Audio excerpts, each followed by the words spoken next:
ഒരു സാധാരണ കത്ത്, അതിനുള്ളിൽ 5 ഓറഞ്ച് കുരുക്കൾ. കുടുംബത്തിലെ ഓരോരുത്തരായി മരണപ്പെടുന്നു. എന്താണിതിന്റെ രഹസ്യം? കഥയുടെ പ്രത്യേകത, കൊലയാളി കഥയിൽ നേരിട്ട് പ്രത്യക്ഷപ്പെടുന്നില്ല. ഷെർലക് ഹോംസ് പോലും നേരിട്ട് കാണുന്നില്ല.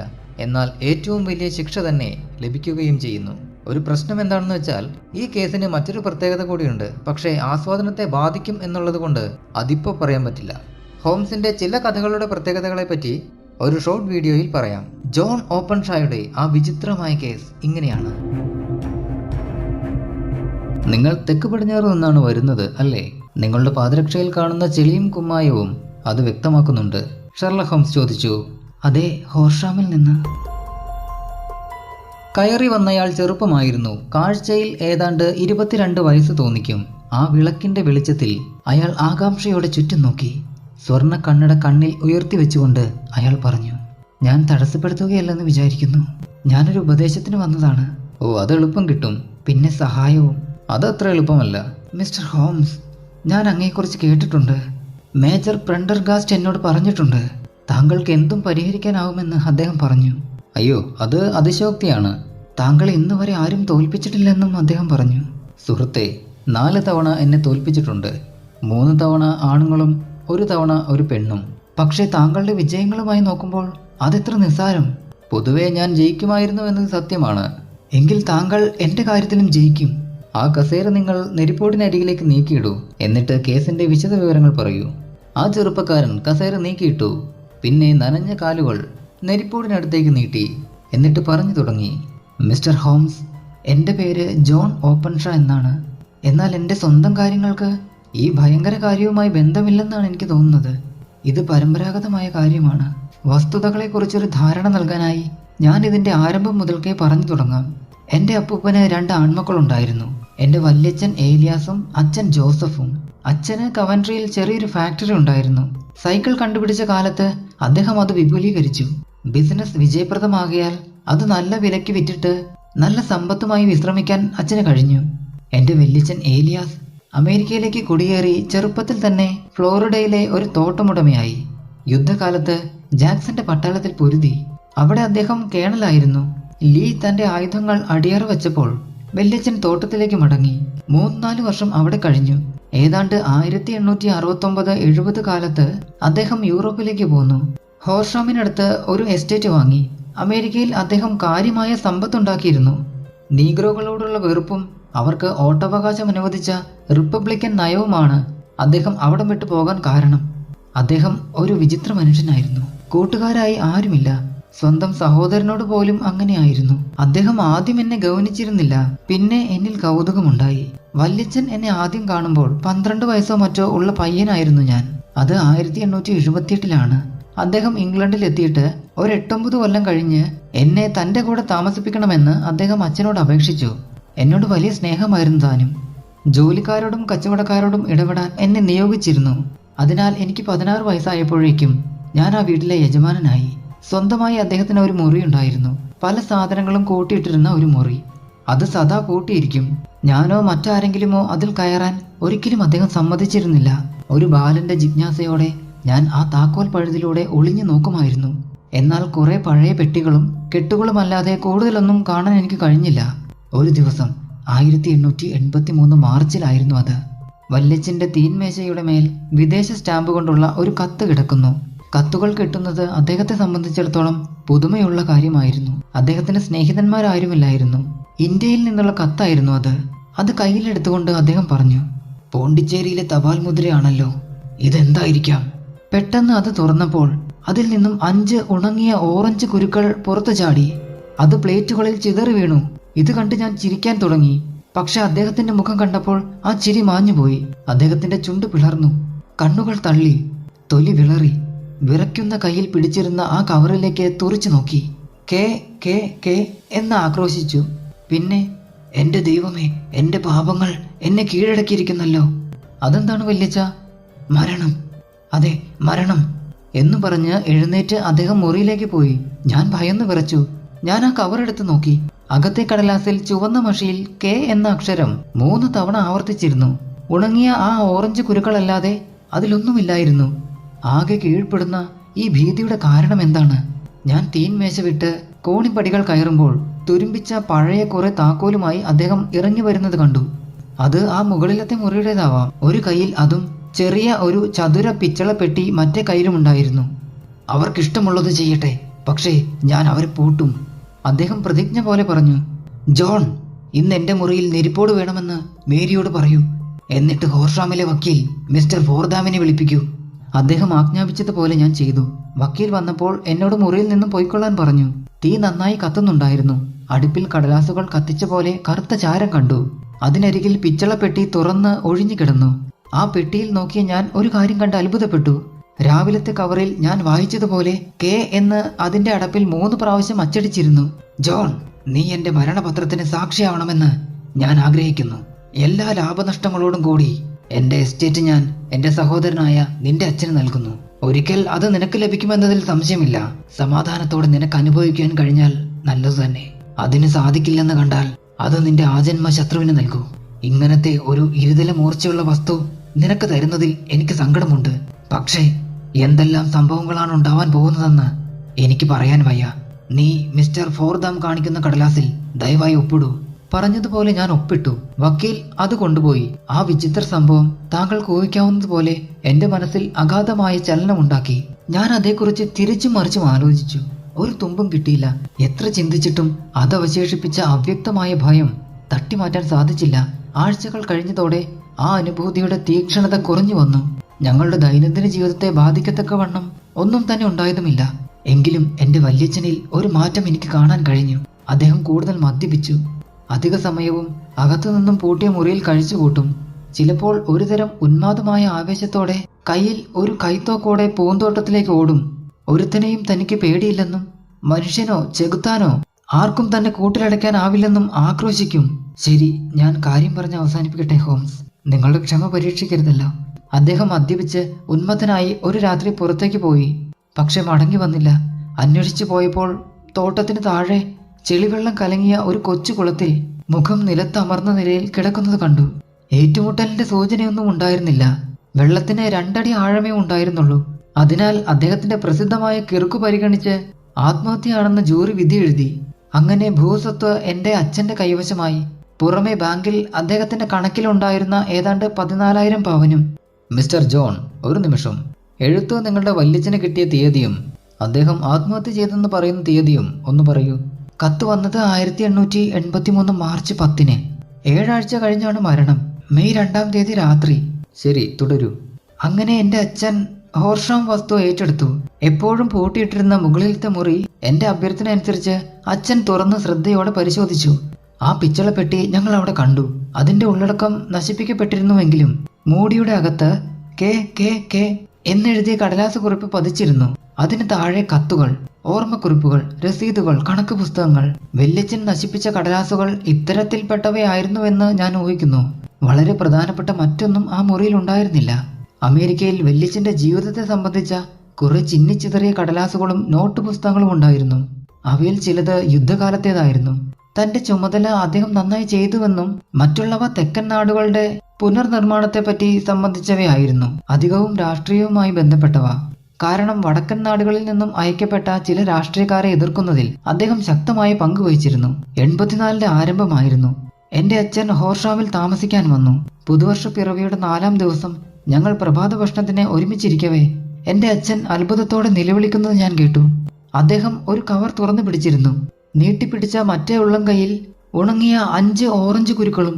വല്യച്ഛനെ പറ്റി ഞാൻ പറഞ്ഞതെല്ലാം കെട്ടുകഥകളായിരുന്നു എന്ന് പറഞ്ഞ് പരിഹസിച്ചിരുന്ന അദ്ദേഹം അതേ കാര്യം തന്റെ നേർക്ക് വന്നപ്പോൾ ഭീതനും പരിഭ്രാന്തനുമായി കാണപ്പെട്ടു.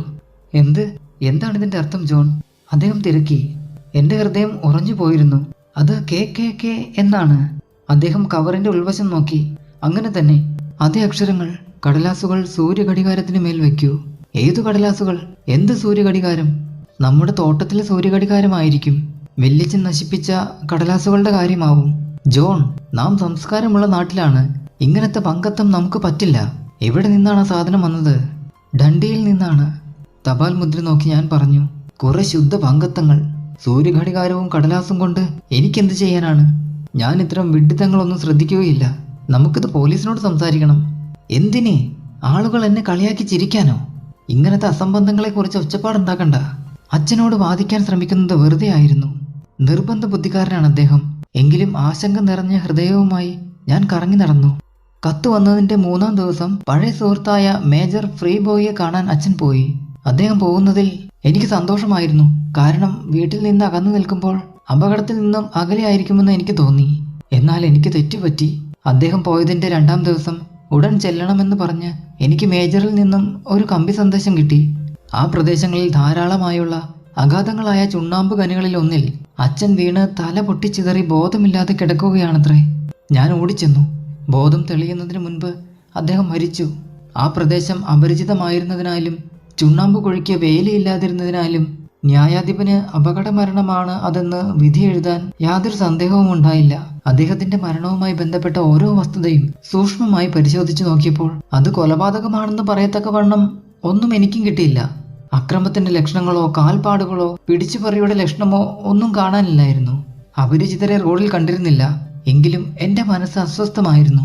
അദ്ദേഹത്തെ ചുറ്റിപ്പറ്റി എന്തോ ഗൂഢാലോചന നടന്നിട്ടുണ്ടെന്ന കാര്യം എനിക്ക് ഏതാണ്ട് തീർച്ചയായിരുന്നു. ഇങ്ങനെ അശുഭകരമായ രീതിയിലാണ് എനിക്ക് പിതൃസ്വത്ത് കിട്ടിയത്. ഞാൻ എന്തുകൊണ്ടാണ് അത് വിൽക്കാത്തതെന്ന് താങ്കൾ ചോദിക്കും. ഞങ്ങളുടെ കഷ്ടതകൾ ഏതോ തരത്തിൽ വലിയച്ഛന്റെ ജീവിതത്തിലെ ഒരു സംഭവവുമായി ബന്ധപ്പെട്ടിരിക്കുന്നതാകയാൽ ആ ആപത്ത് ഏതു വീട്ടിൽ കഴിഞ്ഞുകൂടിയാലും നേരിടാം. 85 ജനുവരിയിലാണ് എന്റെ പാവപ്പെട്ട അച്ഛൻ മരിച്ചത്. അതിൽ പിന്നെ 2 കൊല്ലവും 8 മാസവും കഴിഞ്ഞിരുന്നു. ഇത്രയും കാലം ഞാൻ ഹോർഷാമിൽ സന്തോഷത്തോടെ കഴിഞ്ഞു. കുടുംബത്തിൽ നിന്നും ഈ ശാപം ഒഴിഞ്ഞു പോയിരിക്കും എന്ന് ഞാൻ വിശ്വസിക്കാൻ തുടങ്ങി. എന്തായാലും ഞാൻ സുഖസൗകര്യങ്ങളൊക്കെ പെട്ടെന്ന് അനുഭവിക്കാൻ തുടങ്ങി. എന്നാൽ ഇന്നലെ രാവിലെ എന്റെ അച്ഛന് വന്ന അതേ രൂപത്തിൽ തന്നെ ആ ആഘാതം എനിക്കും വന്നു. ആ ചെറുപ്പക്കാരൻ തന്റെ ഓവർകോട്ടിന്റെ പോക്കറ്റിൽ നിന്നും ഒരു ചുളുങ്ങിയ കവർ എടുത്തു. പിന്നെ മേശയിലേക്ക് തിരിഞ്ഞ് അതിന്മേൽ 5 ഉണങ്ങിയ ഓറഞ്ച് കുരുക്കൾ കുടഞ്ഞിട്ടു. ഇതാണ് ആ കവർ. തപാൽ മുദ്ര ലണ്ടനാണ്, കിഴക്കുഭാഗം. അച്ഛനുണ്ടായിരുന്ന സന്ദേശത്തിലെ അതേ വാക്കുകൾ ഇതിലുണ്ട്. K K K. പിന്നെ കടലാസുകൾ സൂര്യഘടികാരത്തിൽ വയ്ക്കാനും. എന്നിട്ട് നിങ്ങൾ എന്ത് ചെയ്തു? ഷെർലക് ഹോംസ് ചോദിച്ചു. സത്യം പറഞ്ഞാൽ ഞാൻ നിസ്സഹായനാണെന്ന് തോന്നി. പാമ്പ് പുളഞ്ഞ് അടുത്തെത്തിയ മുയലിന്റെ അവസ്ഥ.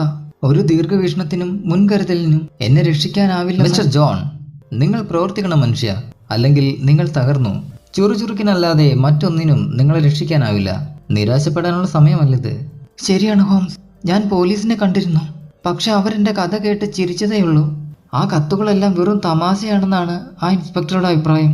എന്റെ ബന്ധുക്കളുടെ മരണങ്ങൾ വെറും അപകടങ്ങളാണത്രേ, അല്ലാതെ ആ മുന്നറിയിപ്പുകളുമായി ബന്ധപ്പെടുത്താനാവില്ലെന്ന്. അവർ എന്തായാലും ഒരു പോലീസുകാരനെ എനിക്ക് അനുവദിച്ചിട്ടുണ്ട്.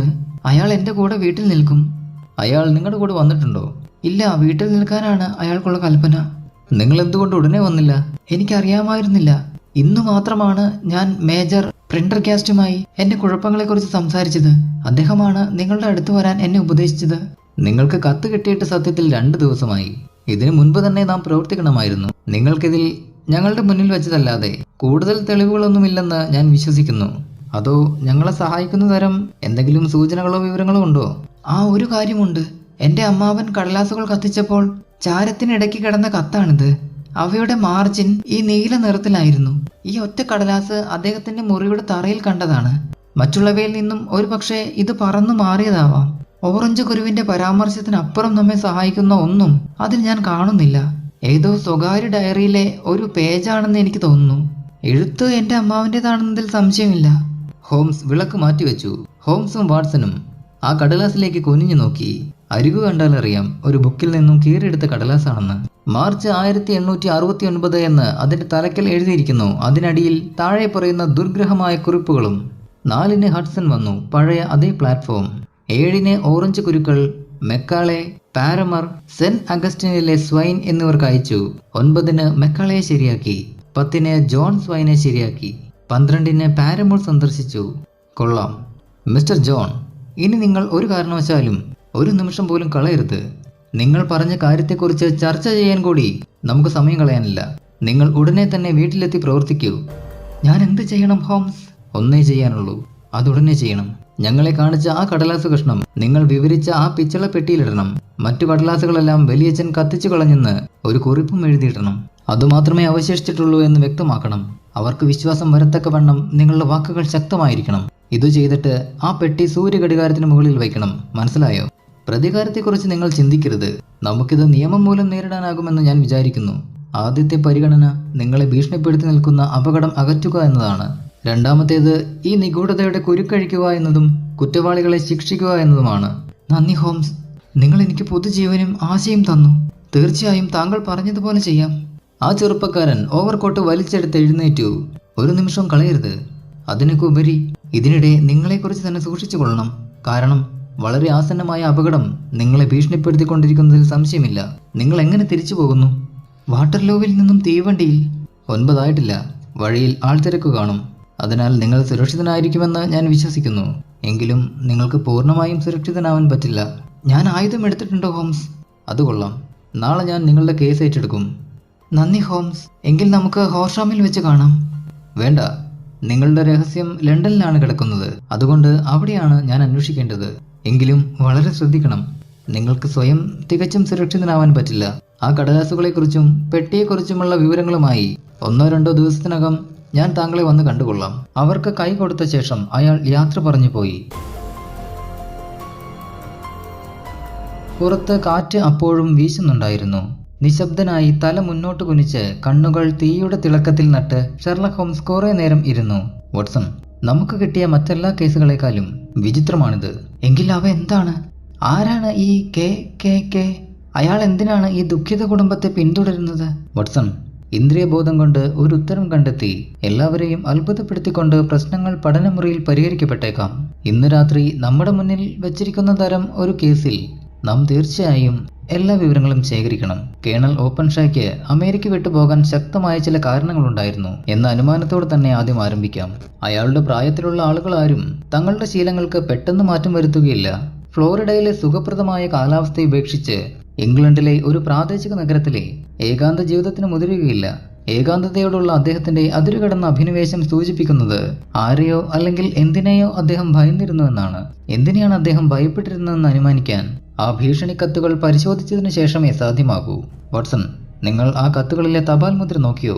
അതെ, ആദ്യത്തേത് പോണ്ടിച്ചേരിയിൽ നിന്ന്, രണ്ടാമത്തേത് ഡണ്ടിയിൽ നിന്നും, മൂന്നാമത്തേത് ലണ്ടനിൽ നിന്ന്. അതെ, കിഴക്കേ ലണ്ടനിൽ നിന്ന്. അതിൽ നിന്നും എന്ത് ഊഹിക്കുന്നു? അവയെല്ലാം തുറമുഖങ്ങളാണ്. അതായത് എഴുതിയ ആൾ കപ്പൽ യാത്ര ചെയ്യുകയായിരുന്നുവെന്ന്. ഓ കൊള്ളാം വാട്സൺ, ഒന്നാന്തരമായി. നമുക്കൊരു സൂചന ലഭിച്ചു കഴിഞ്ഞു. ശക്തമായ സാധ്യത ആ എഴുത്തയച്ചവൻ കപ്പലിൽ ആയിരുന്നു എന്നതിനാണ്. അതിലിനി സംശയം വേണ്ട. നമുക്കിനി മറ്റൊരു കാര്യം ആലോചിക്കാം. പോണ്ടിച്ചേരിയുടെ കാര്യത്തിൽ 7 ആഴ്ചകൾ കഴിഞ്ഞിരിക്കുന്നു. ആ ഭീഷണിയും അതിന്റെ നിറവേറലും നടന്നിട്ട് ഡണ്ടിയിൽ നിന്നും വെറും 3-4 ദിവസമേ എടുത്തുള്ളൂ. അതെന്തെങ്കിലും സൂചിപ്പിക്കുന്നുണ്ടോ? സഞ്ചരിക്കാൻ വളരെ ദൂരമുണ്ട് എന്ന്. പക്ഷേ എഴുത്തിനും വളരെ ദൂരം വരണമായിരുന്നല്ലോ. ഓ, അത് എനിക്ക് മനസ്സിലായില്ല. ആളുകളോ സഞ്ചരിച്ചു കൊണ്ടിരിക്കുന്ന കപ്പൽ കുറഞ്ഞപക്ഷം ഒരു യാത്രാ കപ്പലായിരിക്കുമെന്ന് ഊഹിക്കാം.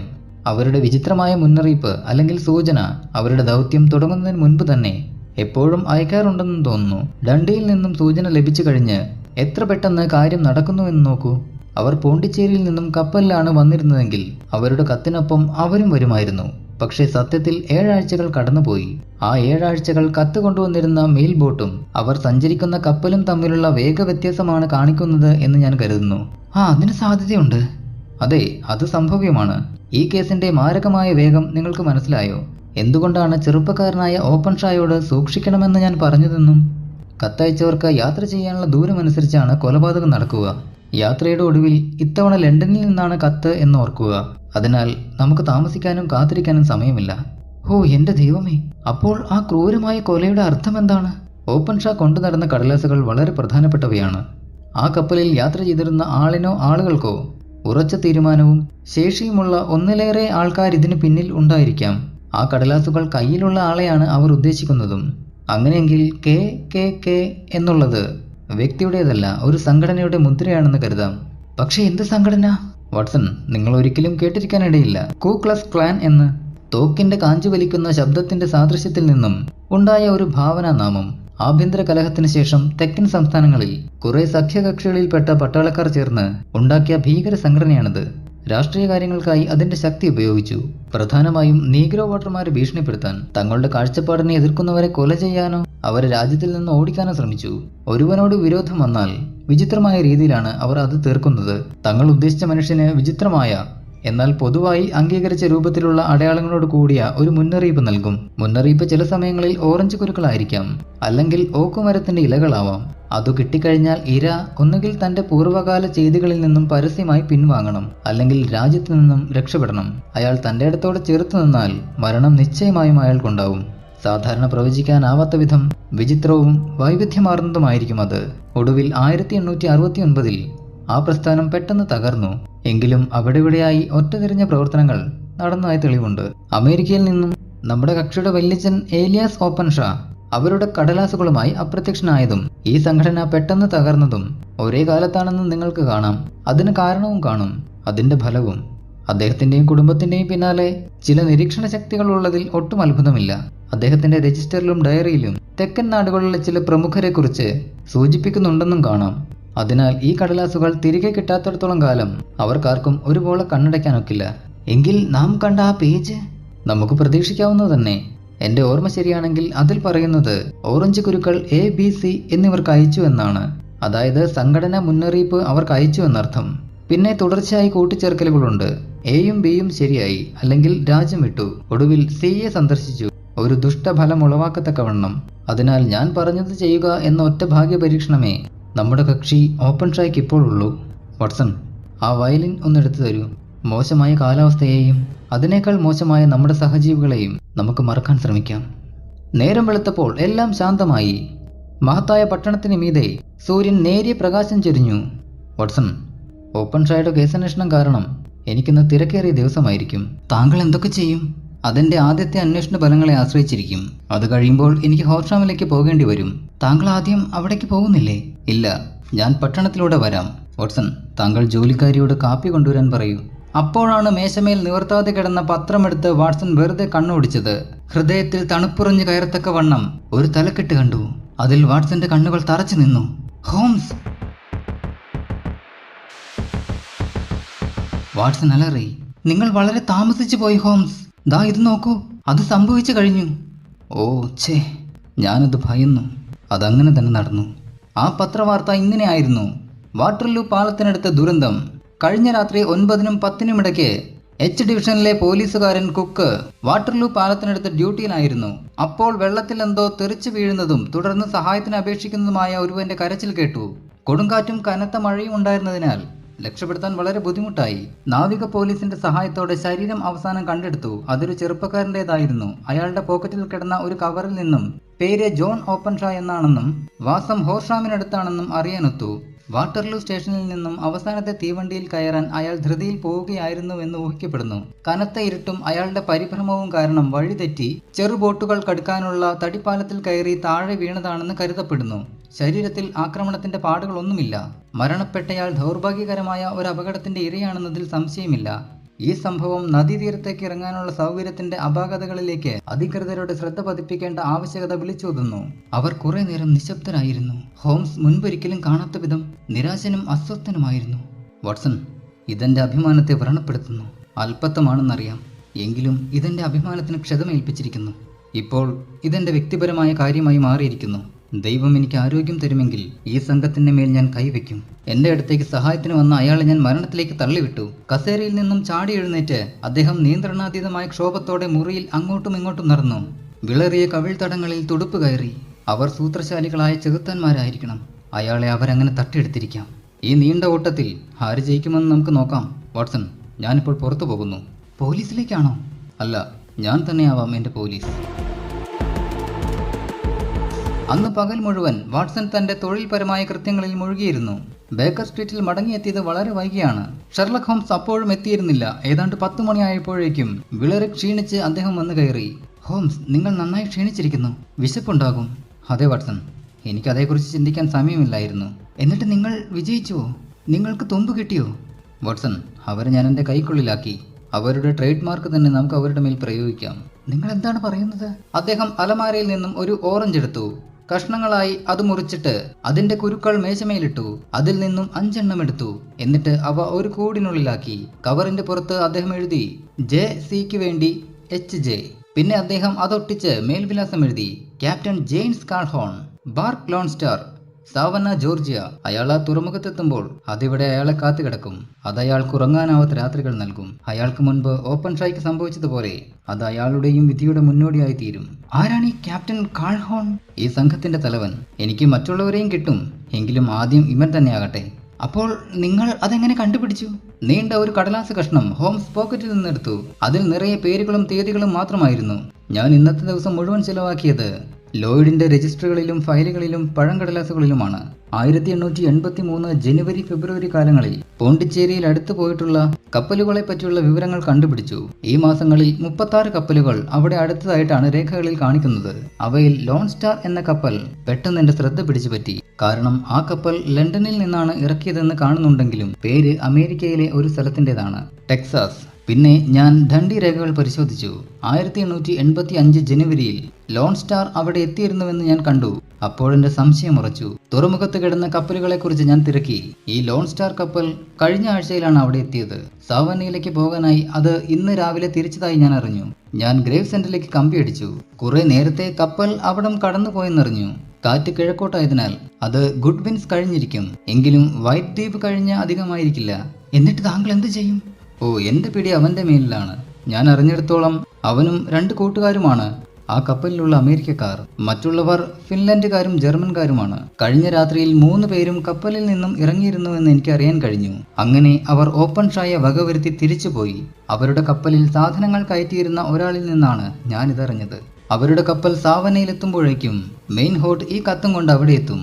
കൊലക്കുറ്റത്തിന് ഈ മാന്യന്മാരെ അറസ്റ്റ് ചെയ്യണമെന്ന കമ്പി സന്ദേശം സാവനയിലെ പോലീസിനും കൊടുത്തിട്ടുണ്ട്.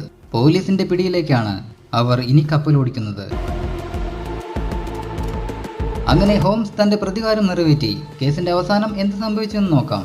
മനുഷ്യന്റെ ഏറ്റവും നല്ല പ്ലാനുകൾ പോലും എങ്ങനെയെങ്കിലും പാളിച്ചകൾ ഉണ്ടാവും. ജോൺ ഓപ്പൺ ഷായുടെ കൊലപാതകികൾക്ക് ആ ഓറഞ്ച് കുരുക്കൾ സ്വീകരിക്കേണ്ടി വന്നില്ല. അവരെപ്പോലെ തന്നെ ദൃഢനിശ്ചയവും കൗശലവുമുള്ളവർ അവരുടെ പിന്നാലെ ഉണ്ടെന്ന് അവർക്ക് അറിയാൻ കഴിഞ്ഞതുമില്ല. ആ കൊല്ലത്തെ കൊടുങ്കാറ്റ് വളരെ ഉഗ്രവും ഭയങ്കരവുമായിരുന്നു. അറ്റ്ലാന്റിക് സമുദ്രത്തിൽ എവിടെയോ തകർന്നടിഞ്ഞ ഒരു കപ്പലിന്റെ പാമരം തിരമാലയിൽ ആടിക്കളിക്കുന്നു എന്നാണ് പിന്നീട് അറിയാൻ കഴിഞ്ഞത്. സാവനയിൽ കാത്തുനിന്ന പോലീസിന് കൊലയാളിയായ ലോൺ സ്റ്റാറിന്റെയും കൂട്ടാളികളുടെയും മൃതദേഹം പോലും ലഭിച്ചില്ല. അടുത്ത വീഡിയോയിൽ പുതിയൊരു കഥയുമായി കാണാം.